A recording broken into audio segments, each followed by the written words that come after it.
Hi everybody, Sandra here from createinspain. I wanted to show you this stuff. Now I've shown you something very similar before and I wanted to get some more of it because I had a specific use in mind, and I've had to wait for ages because our local shops didn't have any in white and I wanted white. Now this is supposedly a new formula. The packaging is definitely new. It costs somewhere, couldn't have been more than about a couple of euros. You get 60 grams. It's a modelling foam. They've changed it in that it comes in an interior piece of plastic. And I don't think it's as stretchy or as moist as it used to be. It used to feel a little bit more like marshmallow. But it's lightweight foam clay and it air dries. That's really all you need to know, other than that, what you can use it for. Obviously modelling. It's designed for children to use over the age of 3. I'm just going to take this piece out of here and seal this up. They do say to keep it in an airtight container. Get some air out of there. And I intend to do just that. They also say keep it in a cool place, but that's not going to happen at this time of year. Sorry. Right, when it dries, I've had this, if I zoom in a bit. Okay, I modelled this little triangle piece here last night and it's still kind of squishy, but it's basically firm, and that's how it dries. Yeah, interesting stuff. So you can roll it around, do what you normally do with modelling stuff, make it into shapes and things. You can paint it once it's dry if you want to, colour it with alcohol markers, do all sorts of things. I think it's good fun to make fridge magnets out of, actually, because they don't weigh anything much. You can stick a magnet on the back, and they're quite good fun. But there are other uses for it. Now, ages ago, I bought a couple of these. I've got this one and I've got one which is a bow design. Now, these were a couple of euros each in the Chinese shops. And I'm sure that if you know somebody who's into cake decorating, they will have things like this. They're silicone molds designed for icing. Like that. Okay, this one is quite good in that it has a border pattern as well. The other one doesn't, but other than that, you know, they're pretty similar. Put it out the right way because it's irritating me. Now, what I wanted to do when I bought this, and I didn't have any of this stuff, was quite simple. What I wanted to do was to make a mould and have it so that I could then colour it or paint it and use it as decoration on cards. So I've just stuck that in there with my fingers. Now I happen to have a child-sized rolling pin. Isn't it cute? A silicone rolling pin. I think it's lovely. So I'm just going to roll that down nicely, like that. Because it's silicone, it's not going to stick to it. You can roll it very, very thin, and hopefully you can pick that up, how detailed that is. It's pretty detailed. Now, obviously, in its state like this, you can trim around it if you wish. I'm just going to go fairly closely around this. I'm not going to do it really accurately, just take off some of the excess. If you were going to do it for an ornament, then yes, you'd want to trim it quite accurately. It's not going to melt in your fingers or anything like that, just hold it very gently so you don't squash anything and it'll be fine. And once it is dry, if you want to, you can still trim it because it's just like a foam. You can trim it still It's not difficult to do. It's easier to cut than paper. It's really, really soft at the moment, but it doesn't go hard like a standard clay does. So that's the sort of thing that you can get out of it. And yeah, it's great if you want to add it as a decoration. So here's one that I did last night. Don't know if we can get a closer shot of this or not. Oops, out of focus. I think that's about as close as I can get. Okay. It is still flexible, and I can squeeze it and nothing happens. Yeah. I did one of the little ones as well, and this is the little one. So here comes the really, really interesting bit of this. I'm just going to take some rubber glue, like the Zig two-way markers. This happens to be a Bostik one. And I'm going to put some of that on here. And I've got a glass coaster, and I'm going to stick it on there. Now, admittedly, if you wanted to use this to decorate furniture in a children's bedroom or something like that, yeah, you could quite easily. You could use them as, you could use them as stickers on glass and that sort of stuff if you wanted to, for decoration, if you were making Christmas designs, all sorts of things. However, what I want to show you is this. I have my Versamark, and I'm just going to go over this with some Versamark.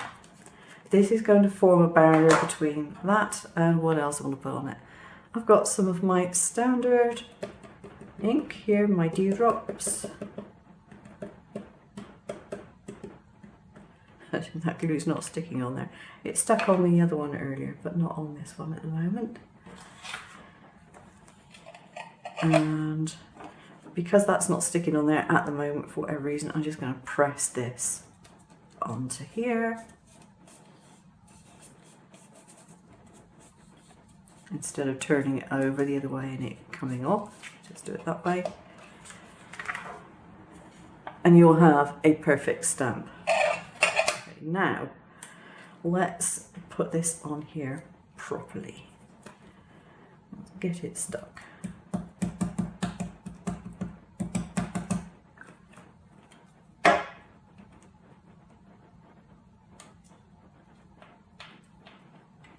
That's better. Okay, so I can take my normal stamp cleaning cloth, which has only got water on it, by the way, and because I use the Versamark underneath that, I can wipe most of the colour off. So just do a different colour so you can see. So I'll go for my Memento Black.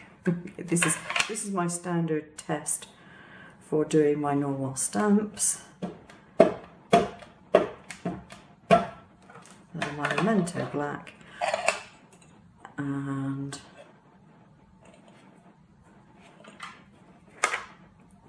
okay, I didn't get all of that stamped. Possibly me pressing it down wrong. It's quite likely. Also, I'm doing this on a glass surface. This is a worktop saver, and it flexes a little bit, so okay, just make sure I press down on all the sides this time, and there we are, a little bit better. I think it's just me stamping that's the problem.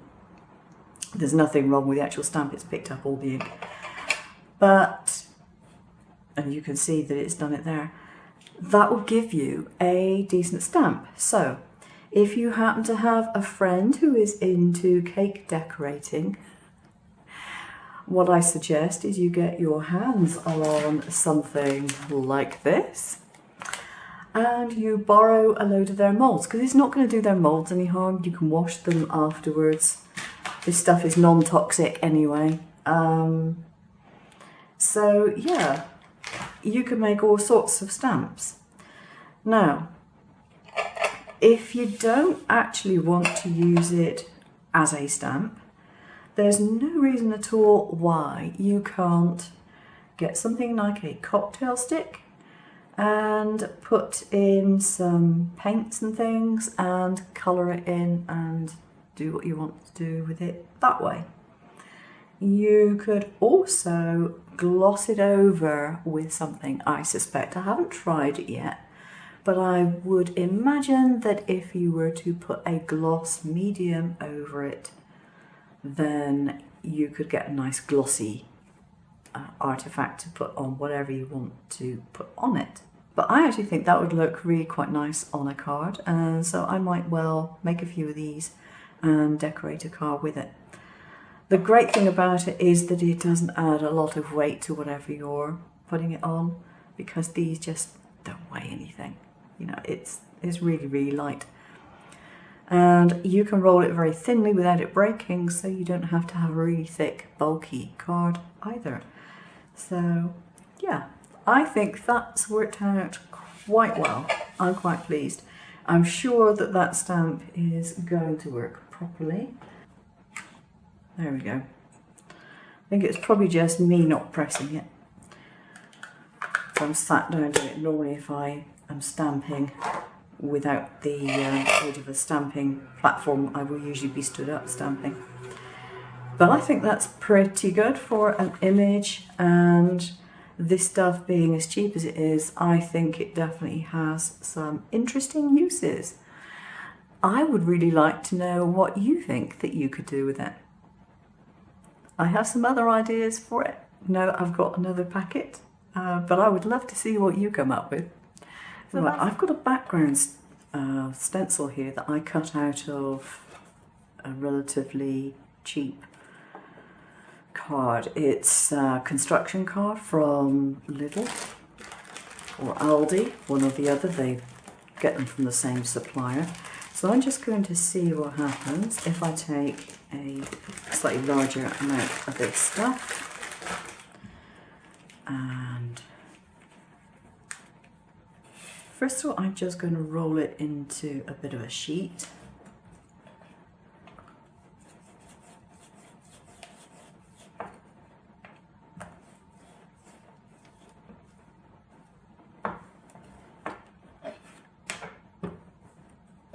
Like that.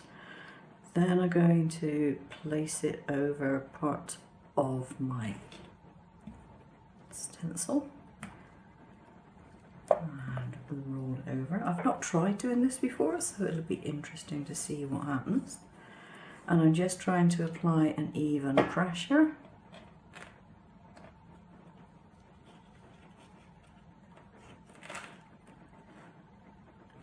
It doesn't like coming off of the paper quite as much, but it does actually work. Well, fancy that. I think what I would be inclined to do, I mean this would be great as like a background piece on a card itself. I might do it slightly thinner. I think what I would probably be tempted to do is to cut it as a stencil, but put a non-paper covering over the top of it. So for example, it might be photographic paper, which is more slick, and this stuff, you know, things will stick to it. It's a construction card. Actually,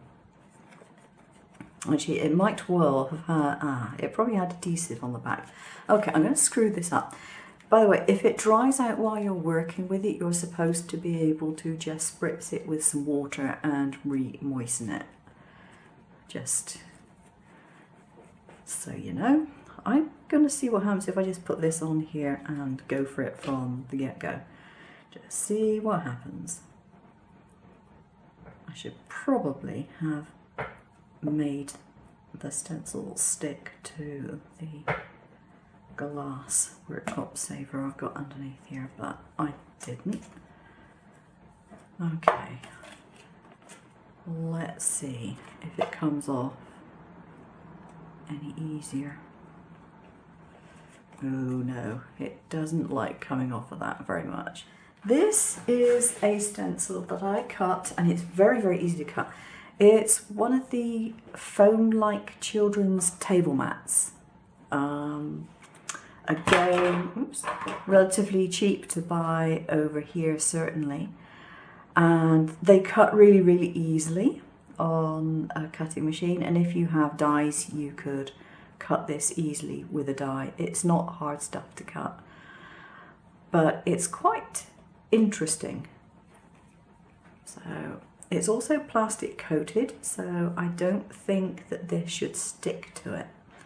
Then let's shove that down on there and start rolling. Again, I should probably have fastened this down first, but hey ho, I didn't. Okay, let's use that. Okay, now it's getting into those gaps. I may end up with some texture on the other side of it simply because my mat is textured, but I didn't want to take my mat away. So it's nice and even in there, and I think this will peel off quite happily. Oh yes, it peels off well. And that, I think, would make a pretty good stamp. What I might be tempted to do with this is to just give it a bit of a coating with some glycerin to avoid it sticking, but that would make a very good stamp. If you have actual dies, metal dies and things like that, and you can either cut this, or alternatively what you might be able to do, and obviously I've not done it, is roll this out into a sheet and then metal die cut it. I don't see any reason why you shouldn't. It's not tough stuff. Yeah, a little bit of difference maybe, because these are cleaner in the middle where it had the glycerin on it. And I know the glycerin was on this bit, so these bits have come out cleaner than these. Whether you could actually leave it to dry in there for a while and then peel it off, I do not know. I suspect that that is probably the case. But that has actually given a pretty good stamp that has got the sort of relief on it that a normal stamp would have, and so would be quite usable. Yeah, it's interesting stuff. So that's it. Thanks for watching. I'll see you again soon. Bye.